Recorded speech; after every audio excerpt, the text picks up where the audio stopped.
Welcome back. आप सभी का स्वागत है ट्रेंड्स एजुकेशन के चैनल पे। तो आज इस वीडियो में हम देखेंगे क्यों गवर्नमेंट डायरेक्टली ही चाइना के प्रोडक्ट्स को बैन क्यों नहीं कर रही है, क्यों आम जनता को बता रही है कि आप चाइना के प्रोडक्ट मत परचेस करो, क्यों गवर्नमेंट डायरेक्टली जहाँ से इंपोर्ट हो रहा है चाइना और चाइना एक्सपोर्ट कर रहा है, गवर्नमेंट क्यों नहीं बैन करती है इंपोर्ट के ऊपर। अगर बैन कर देगी ना प्रोडक्ट आएगा देश के अंदर, ना ही लोग परचेस करेंगे। क्यों गवर्नमेंट एडवर्टाइज़ के ऊपर इतने करोड़ों रुपए खर्चा कर रही है और लोगों को बता रही है कि आप चाइना प्रोडक्ट मत परचेस करो। अगर नहीं परचेस करोगे तो यहाँ पे चाइना के ऊपर दबाव बनेगा और चाइना हमें प्रोडक्ट इंपोर्ट नहीं करेगा।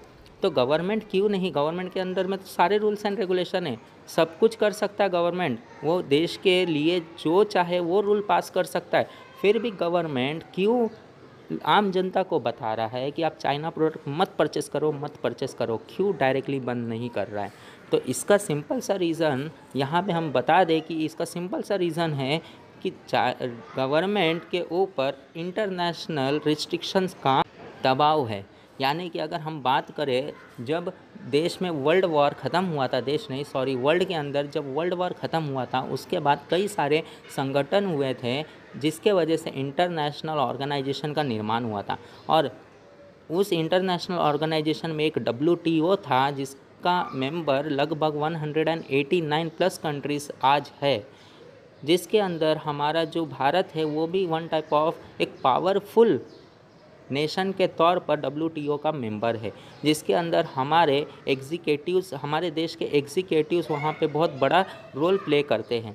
तो WTO के सारे रूल्स एंड रेगुलेशन को हर कंट्री को मानना पड़ेगा। तो WTO ने इधर साफ साफ कह दिया था कि जो भी कंट्री होगा, कंट्री के अंदर आपको फ्रीली ट्रेड करना पड़ेगा, यहाँ पे कोई भी तरीके का कोई रुकावटें नहीं होनी चाहिए। अगर जो कंट्री एक्सपोर्ट कर रहा है वो कंट्री सामने से अगर रुक जाए कि हमें एक्सपोर्ट नहीं करना है, तब किसी भी तरह का कोई ख़तरा नहीं होगा। लेकिन जब तक वो कंट्री चाहे आपके कंट्री के अंदर एक्सपोर्ट कर सकता है, वहाँ की गवर्नमेंट इंटरनल बैरियर्स लगा के रोक सकती है, लेकिन एक्सटर्नल में कुछ नहीं कर सकता। लेकिन आज की बात करें तो वहाँ पे कई सारे ऐसे रिस्ट्रिक्शंस WTO ने लगा दिया है कि जिसके वजह से एक देश दूसरे देश के ऊपर कुछ नहीं कर सकता। इमरजेंसी की बात तो अलग है, लेकिन इसके अंदर अगर आप इंटरनल कुछ करते हो तो ही इफ़ेक्ट होगा जो एक्सपोर्टर कंट्री है उसको। और एक्सपोर्टर कंट्री को जब प्रॉब्लम होगा तो वो नुकसान को झेल नहीं पाएगा, और नुकसान अगर झेल नहीं पाया तो वो आपके कंट्री पे एक्सपोर्ट करना बंद कर देगा, और जिसके वजह से आप क्या कर सकते हो, अपने कंट्री के प्रोडक्ट्स सेल कर सकते हो। और दूसरा रास्ता ये है कि अदर कंट्री के कमर को तोड़ने के लिए आपके देश के अंदर जो लोकल इंडस्ट्रीज है उसको बढ़ावा देना चाहिए, उसको डेवलप करना चाहिए, जिसके वजह से जो अदर कंट्रीज़ के प्रोडक्ट है उससे सस्ता आपके कंट्री का प्रोडक्ट होना चाहिए। अगर आपके कंट्री का प्रोडक्ट सस्ता होगा तो यहाँ पे क्या हो सकता है कि आपके कंट्री के प्रोडक्ट लोग ज़्यादा से ज़्यादा प्रेफर करेंगे, जिसके वजह से अदर कंट्री के प्रोडक्ट्स कम सेल होंगे, और जिसके वजह से अदर कंट्री क्या कर सकते हैं, हो सकता है फ्यूचर के अंदर लॉस हो और लॉस के वजह से वो वापस ले सकता है। लेकिन अगर हम कंट्री इंडिया की बात करें तो इंडिया में जितने भी प्रोडक्ट आप परचेस करते हो लगभग उसमें से 50 से 60% होता है चाइना का। भले ही आप इंडियन प्रोडक्ट परचेस कर रहे हो, पीछे लिखा भी है मेड इन इंडिया, लेकिन क्या पूरी तरह वो इंडियन प्रोडक्ट है? नहीं, पूरी तरह इंडियन प्रोडक्ट नहीं है। उसके अंदर लगभग आप अगर अच्छे से देखोगे तो उसके अंदर लगभग 40 to 50 या 60% तो चाइना के प्रोडक्ट असेंबल होते ही होते हैं। तो यहाँ पे जो चाइना जो है हर जगह पे घुस चुका है, जिसको ख़त्म करना पूरी तरह बहुत ही मुश्किल है। अगर पूरी तरह ख़त्म करना है तो देश के अंदर हर एक सेक्टर के अंदर डेवलपमेंट करना पड़ेगा, हर एक सेक्टर के अंदर इंटेलिजेंसी को बिठाना पड़ेगा, प्रोडक्शन हब को बिठाना पड़ेगा, तब जाकर यहाँ कहीं ना कहीं चाइना का दबाव कम होगा। और जब तक ऐसा नहीं हो जाता तो आप चाइना का प्रोडक्ट यूज़ करते ही करते रहोगे, यहाँ पे कोई भी रोक नहीं सकता। भले वो गवर्नमेंट क्यों ना हो, मजबूरन उसको चाइना से प्रोडक्ट लाना पड़ेगा और देशवासी को देना पड़ेगा।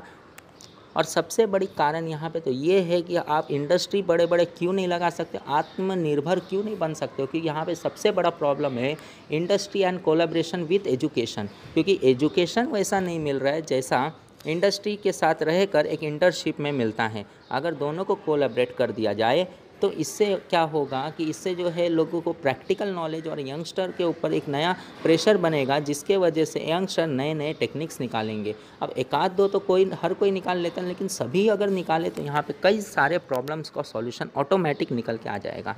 तो गवर्नमेंट को इसके ऊपर भी फोकस करना पड़ेगा कि एक एजुकेशन इंडस्ट्रीज़ के साथ बाउंड कर दे, कोलैबोरेट कर दे, जिसके वजह से एजुकेशन भी हो और लगभग 70-80% वहाँ पे प्रैक्टिकल भी हो। तब जाकर क्या हो सकता है, कहीं ना कहीं जो नारा निकला था लोकल फॉर वोकल, हो सकता है वो सक्सेस हो जाए और चाइना से हमारा जो दबाव है प्रोडक्ट का, जो एक्सपोर्ट इंपोर्ट का, वो कम हो जाए। हम ज़्यादा से ज़्यादा एक्सपोर्ट करें, इंपोर्ट कम करें, तो इकोनॉमिक ग्रोथ ज़्यादा अच्छा होगा।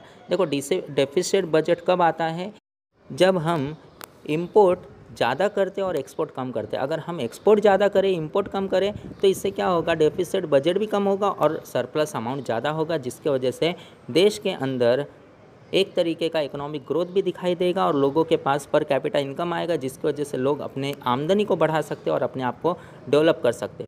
तो बेसिकली क्या होगा कि सोशल डेवलपमेंट भी होगा और साथ ही साथ कंट्री का डेवलपमेंट भी होगा। और कंट्री का डेवलपमेंट इन द सेंस कि यहाँ पे जो पावर्टी है वो पावर्टी इरेडिकेट हो जाएगा, ख़त्म हो जाएगा पूरी तरह। तो इस वीडियो में बस इतना ही। हमें देखना था किस तरीके से क्यों चाइना का प्रोडक्ट गवर्नमेंट बैन नहीं कर रहा है डायरेक्टली। तो होप सो इस वीडियो में आपको समझा होगा क्यों गवर्नमेंट चाइना का प्रोडक्ट डायरेक्टली बैन नहीं कर सकता, और बैन होगा तो कैसे हो सकता है, ये किसके ऊपर डिपेंड। तो इस चैनल को सब्सक्राइब कर दीजिए और बेल आइकन को भी प्रेस कर दीजिए। ऐसे ऐसे वीडियोस आपके सामने आते रहेंगे दिन पर दिन। तो इस वीडियो में बस इतना ही। हम मिलते हैं नेक्स्ट वीडियो में, तब तक के लिए टेक केयर एंड धन्यवाद।